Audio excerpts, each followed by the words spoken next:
Fase kedua konflik antara Amerika Serikat dan Iran telah dimulai, dan skalanya jauh melampaui fase pertama. Jika pada tahap awal operasi difokuskan pada pelumpuhan sistem pertahanan udara, penghancuran pusat peperangan elektronik, serta penargetan aset angkatan laut di Selat Hormuz, maka fase kedua bergerak lebih dalam. Kali ini targetnya adalah inti dari infrastruktur strategis Iran, jaringan rudal bawah tanah yang telah dibangun dan diperkuat selama lebih dari 4 dekade. Pada malam 27 Maret 2026, 4 unit bom siluman B-2 Spirit lepas landas dari pangkalan Angkatan Udara Whiteman di Missouri. Masing-masing membawa salah satu senjata konvensional paling kuat yang pernah dikembangkan, dirancang khusus untuk menembus fasilitas yang berada jauh di bawah permukaan. Target mereka tersebar di berbagai wilayah strategis, kawasan sekitar Teheran, Isfahan, dan Yazd, serta depo rudal di sepanjang garis pantai selatan Iran. Hasil serangan tersebut, sebagaimana ditunjukkan oleh citra satelit, mengindikasikan keruntuhan struktural pada sejumlah fasilitas bawah tanah. Namun salah satu target paling krusial justru berada di luar pegunungan, di pesisir dekat Selat Hormuz. Di sana, sebuah fasilitas penyimpanan bawah tanah besar menyimpan konsentrasi tinggi rudal balistik, terutama varian anti kapal yang dirancang untuk mengancam jalur pelayaran global. Depo ini bukan sekedar gudang amunisi, ia merupakan fondasi fisik dari strategi Iran selama puluhan tahun. Kemampuan mengendalikan dan dalam kondisi tertentu menyandra sekitar 20% perdagangan minyak dunia. Ketika serangan menghintam lokasi ini, laporan menyebutkan bahwa ledakan dari amunisi penetrator GBU-57 memicu detonasi sekunder. Reaksi berantai kebakaran dan ledakan internal kemungkinan besar menghancurkan sebagian besar persediaan rudal yang tersimpan di dalamnya. Dampaknya signifikan. Kemampuan Iran untuk menggunakan Selat Hormuz sebagai alat tekanan strategis tampaknya melemah, setidaknya untuk sementara. Namun operasi malam itu tidak terbatas pada target bawah tanah. Pada saat yang sama, kekuatan laut Iran, khususnya unit milik IRGC, menjadi sasaran serangan presisi. Kapal serang cepat, kapal patroli, dan berbagai aset pertahanan pantai dihantam secara sistematis. Data dari United States Central Command menunjukkan bahwa lebih dari 150 kapal dan perahu Iran mengalami kerusakan atau kehancuran selama konflik ini. Angka tersebut mengindikasikan satu hal, kemampuan pertahanan pesisir Iran telah terdegradasi secara signifikan. Di tengah situasi ini, kehadiran kapal serbu amfibi USS Tripoli bersama sekitar 3.500 personil marinir menandai kesiapan untuk kemungkinan operasi di wilayah pesisir. Tekanan terhadap Iran kini datang dari berbagai arah, udara, laut, dan potensi darat. Namun salah satu aspek paling menentukan dari fase kedua ini bukan hanya penghancuran, melainkan pencegahan pemulihan. Strategi koalisi tidak berhenti pada serangan awal, tetapi berlanjut dengan penargetan terhadap upaya perbaikan. Pangkalan rudal Dezful menjadi contoh utama. Setelah mengalami kerusakan, upaya pembersihan puing-puing oleh pihak Iran segera menjadi target serangan drone presisi. Kendaraan berat seperti bulldozer dihancurkan, jalur logistik diputus, dan setiap upaya rekonstruksi digagalkan. Pesan yang disampaikan sangat jelas, tidak hanya fasilitas yang dihancurkan, tetapi juga kemampuan untuk memperbaikinya. Pendekatan ini secara langsung menantang doktrin bawah tanah Iran, yang selama ini didasarkan pada asumsi bahwa kerusakan dapat diperbaiki dan operasi dapat dilanjutkan. Kini bahkan personil perbaikan pun menghadapi resiko langsung, dan asumsi tersebut mulai runtuh. Secara keseluruhan, operasi ini menargetkan 4 elemen utama dalam satu rangkaian serangan terpadu: fasilitas bawah tanah, kekuatan angkatan laut, depo rudal strategis, dan kapasitas perbaikan. Salah satu target paling sensitif berada di sekitar Teheran, di mana kompleks produksi bawah tanah berfungsi sebagai jalur perakitan akhir rudal balistik, tahap terakhir dalam produksi varian seperti Shahab dan Sejil. Dengan koordinat yang ditentukan melalui pengawasan satelit dan intelijen sinyal selama berbulan-bulan, serangan dilakukan dengan presisi tinggi. Bom GBU-57 dijatuhkan dari ketinggian, menembus lapisan batuan dan beton sebelum meledak pada kedalaman puluhan meter. Gelombang seismik yang dihasilkan dilaporkan merusak jalur perakitan, melumpuhkan sistem listrik, dan menutup jalur ventilasi. Infrastruktur bernilai miliaran dolar mungkin telah dinonaktifkan oleh satu serangan tunggal. Namun produksi rudal tidak hanya bergantung pada perakitan. Mesin roket adalah komponen vital lainnya. Di Provinsi Isfahan, kompleks uji mesin roket, pusat pengembangan dan kalibrasi sistem propulsi juga menjadi sasaran. Ledakan di kedalaman menghancurkan peralatan uji, sementara kebakaran internal melumpuhkan sistem ventilasi dan merusak instrumen presisi. Meskipun pihak Iran berupaya meremehkan dampaknya, analisis citra satelit independen menunjukkan kerusakan yang kemungkinan bersifat permanen.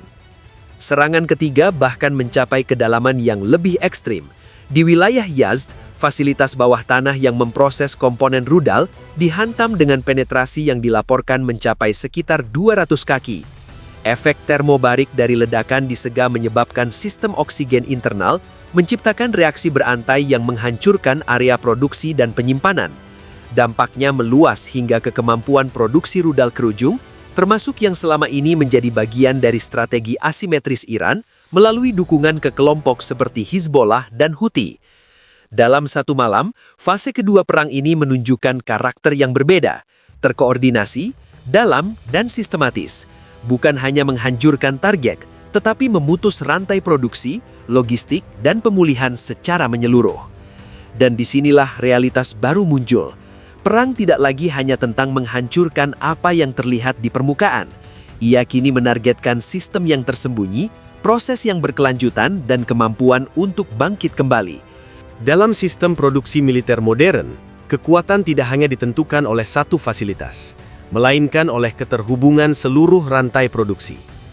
Dalam kasus Iran, terdapat 4 mata rantai utama: perakitan akhir, produksi mesin, pemrosesan komponen, dan penyimpanan. Keempat elemen ini tidak dapat beroperasi secara terpisah. Mereka saling bergantung dalam sistem yang menuntut presisi waktu dan koordinasi tinggi. Serangan yang menargetkan keempat titik ini secara simultan menciptakan dampak yang jauh melampaui kehancuran fisik. Runtuhnya fasilitas produksi bawah tanah dan depo strategis di sekitar Selat Hormuz menandai terputusnya aliran produksi dari sumbernya. Ketika fasilitas yang memproduksi badan rudal, mesin, dan sistem pemandu tidak lagi berfungsi secara bersamaan, efeknya langsung terasa pada seluruh jaringan operasional. Dalam konteks ini, bahkan gangguan pada satu mata rantai saja sudah cukup untuk menghentikan produksi. Namun dalam operasi yang dikenal sebagai Epic Fury, 3 hingga 4 elemen utama dihantam sekaligus. Hasilnya adalah skenario yang dalam terminologi militer dapat digambarkan sebagai pencegikan strategis skala penuh. Baterai rudal di daratan beresiko kehabisan amunisi, sementara aset angkatan laut di laut menghadapi keterbatasan suplai yang sama, menunggu tanpa kemampuan untuk mengisi ulang. Namun operasi ini tidak berhenti pada penghancuran. Salah satu aspek paling menentukan adalah upaya sistematis untuk melumpuhkan kemampuan pemulihan. Di pangkalan rudal Desful yang terletak di Provinsi Kermanshah, pola ini terlihat dengan jelas. Setelah fasilitas tersebut mengalami kerusakan, upaya pembersihan puing-puing dan pembukaan akses segera menjadi sasaran serangan lanjutan. Kendaraan berat seperti bulldozer dan alat konstruksi dihantam oleh drone presisi, menghentikan proses perbaikan sebelum benar-benar dimulai. Pendekatan ini mencerminkan perubahan doktrin yang signifikan. Menyerang fasilitas menciptakan kerusakan, tetapi menargetkan tim dan peralatan perbaikan, menghancurkan harapan untuk pulih. Jalur logistik terputus, akses fisik terhalang, dan kemampuan untuk meregenerasi sistem menjadi lumpuh. Dalam kondisi seperti ini, kerusakan tidak lagi bersifat sementara, ia menjadi permanen. Dampaknya tidak hanya bersifat teknis, tetapi juga psikologis. Gelombang kejut dari eksplosi bawah tanah dan aktivitas seismik yang dihasilkan menciptakan efek mendalam pada persepsi publik dan militer. Selama puluhan tahun, negara Iran telah membangun narasi bahwa fasilitas bawah tanah yang tersembunyi di dalam pegunungan merupakan benteng yang tidak dapat ditembus. Kota-kota bawah tanah ini dipresentasikan sebagai simbol kekuatan dan ketahanan. Namun ketika amunisi penghancur bunker yang dijatuhkan oleh B-2 Spirit mampu menembus lapisan batuan dan menghancurkan struktur dari dalam, narasi tersebut mulai runtuh. Gunung yang selama ini dianggap sebagai perlindungan berubah menjadi sumber kehancuran. Bagi banyak pihak, Ini bukan hanya kehilangan infrastruktur militer, tetapi juga hilangnya rasa aman yang selama ini dijanjikan. Di tingkat kepemimpinan, dampaknya bahkan lebih dalam. Ketidakpastian mengenai keamanan fasilitas bawah tanah, termasuk lokasi yang sebelumnya digunakan untuk pertemuan komando, memicu rasa waspada yang tinggi. Ancaman tidak lagi berada di luar, tetapi dapat menembus hingga ke pusat pengambilan keputusan. Sementara itu, perkembangan di domain maritim memperkuat tekanan strategis yang sedang berlangsung. Penghancuran depo amunisi bawah tanah di sekitar Selat Hormuz, ditambah dengan netralisasi lebih dari 150 kapal Angkatan Laut Angkatan Iran, secara langsung melemahkan kemampuan negara tersebut untuk mengancam jalur perdagangan global. Selat ini yang merupakan salah satu arteri utama distribusi minyak dunia, selama ini menjadi kartu truf geopolitik Iran. Dengan hancurnya fasilitas penyimpanan rudal anti kapal, kemampuan untuk menggunakan jalur ini sebagai alat tekanan strategis menjadi sangat terbatas. Di saat yang sama, hilangnya kapal serang cepat dan kapal patroli mengurangi fleksibilitas operasional di wilayah pesisir. Banyak aset yang tersisa terpaksa tetap berada di pelabuhan atau beroperasi dengan risiko tinggi, mengubah keseimbangan kekuatan di Teluk Persia secara signifikan. Di balik semua operasi ini, terdapat lapisan lain yang tidak kalah penting, logistik dan manajemen kekuatan udara. Peningkatan pengerahan pembom strategis seperti B-1B dan B-52 ke pangkalan RAF Fairford di Inggris menunjukkan bahwa operasi ini bukan sekedar respons jangka pendek. Ini adalah bagian dari persiapan kampanye udara berkelanjutan. Dengan memindahkan aset ke lokasi yang lebih dekat dengan area operasi, waktu respons dapat dipersingkat secara signifikan. Ini memungkinkan tekanan militer untuk dipertahankan secara konstan, tanpa memberi ruang bagi pihak lawan untuk melakukan reorganisasi. Ditambah dengan dukungan pesawat pengisian bahan bakar udara yang menciptakan jembatan logistik di atas laut, pembom seperti B-2 Spirit dapat menjalankan misi jarak jauh secara berkelanjutan tanpa gangguan.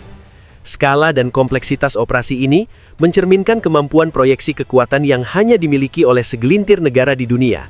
Melebihi dari sekedar penghancuran fisik, strategi yang diterapkan menunjukkan pendekatan menyeluruh, menghancurkan, mengisolasi, dan mencegah pemulihan secara simultan. Dalam konteks ini, fase kedua perang bukan hanya eskalasi dari fase sebelumnya. Ia merupakan transformasi strategi, dari serangan taktis menjadi upaya sistematis untuk melumpuhkan seluruh ekosistem militer lawan. Dan ketika rantai produksi, logistik dan kemampuan pemulihan semuanya terganggu secara bersamaan, yang runtuh bukan hanya fasilitas, melainkan fondasi dari kekuatan itu sendiri. Dampak dari kehancuran di medan pertempuran tidak berhenti pada dimensi militer. Ia dengan cepat merambat ke ranah diplomatik, dan di titik inilah, kompleksitas konflik mulai terlihat semakin jelas. Strategi pemerintahan Donald Trump tampak dirancang dalam rangka waktu yang terukur. Periode konflik intensif selama 4 hingga 6 minggu diproyeksikan sebagai fase tekanan maksimum yang kemudian diikuti oleh upaya memaksa lawan kembali ke meja perbincangan. Tujuannya bukan untuk menggulingkan rezim secara langsung, melainkan melemahkan kapasitas militernya hingga pada titik di mana negosiasi menjadi satu-satunya pilihan yang realistis.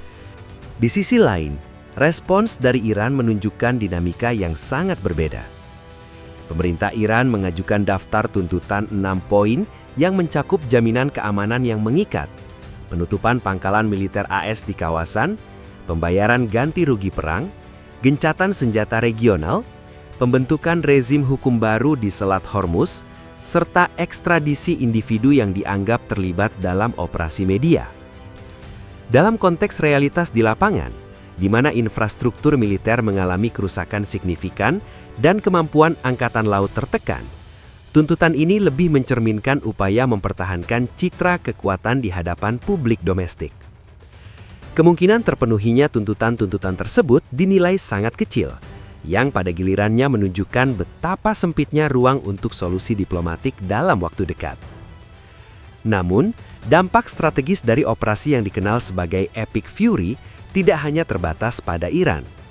Selama lebih dari 4 dekade, Iran telah membangun jaringan kota bawah tanah dan terowongan yang luas di dalam pegunungan, sebuah proyek rekayasa berskala besar yang menelan biaya miliaran dolar. Logika di balik strategi ini sederhana. Jika permukaan dihancurkan, maka aset di bawah tanah akan tetap bertahan. Sebagian dari logika tersebut memang terbukti. Bahkan amunisi penghancur bunker seperti GBU-57 tidak selalu mampu mencapai bagian terdalam dari sistem tersebut. Namun, pendekatan koalisi tidak berfokus pada penetrasi maksimum. Sebaliknya, mereka menargetkan elemen yang lebih krusial, fasilitas produksi, jalur perakitan, dan area penyimpanan, yaitu sumber utama dari kemampuan militer itu sendiri. Dengan menghantam titik-titik ini secara simultan, operasi tersebut secara efektif memutus rantai produksi dari hulunya. Dalam satu malam, kemampuan untuk memproduksi dan menyuplai sistem Ridal tampak mengalami gangguan serius. Pada akhirnya, suara mesin yang menggema di langit malam pada akhir Maret bukan hanya menandai dimulainya serangan. Ia menandai perubahan dalam cara kekuatan militer digunakan dan dipersepsikan. Mitos tentang ketahanan absolut dari sistem bawah tanah mulai runtuh, digantikan oleh realitas baru di mana presisi dan intelijen memainkan peran yang jauh lebih menentukan. Runtuhnya doktrin perlindungan bawah tanah, penargetan sistematis terhadap infrastruktur kritis, serta melemahnya kekuatan angkatan laut menunjukkan bagaimana keseimbangan kekuatan global sedang bergeser. Pertanyaannya kini bukan hanya tentang bagaimana konflik ini akan berakhir, tetapi bagaimana dampaknya akan membentuk strategi militer di masa depan. Apakah tekanan ini akan memaksa terciptanya solusi diplomatik, atau justru membuka garis patahan geopolitik yang lebih dalam? Jawabannya mungkin akan ditentukan dalam jangka waktu yang sempit, waktu yang kini terus berjalan di bawah bayang-bayang eskalasi. Bagikan pendapat Anda di kolom komentar di bawah ini. Jangan lupa untuk like, subscribe, dan aktifkan notifikasi pada video ini agar tetap mendapatkan informasi tentang perkembangan terbaru dalam perubahan tatanan dunia yang sedang berlangsung. Terima kasih telah menonton dan sampai jumpa di video berikutnya.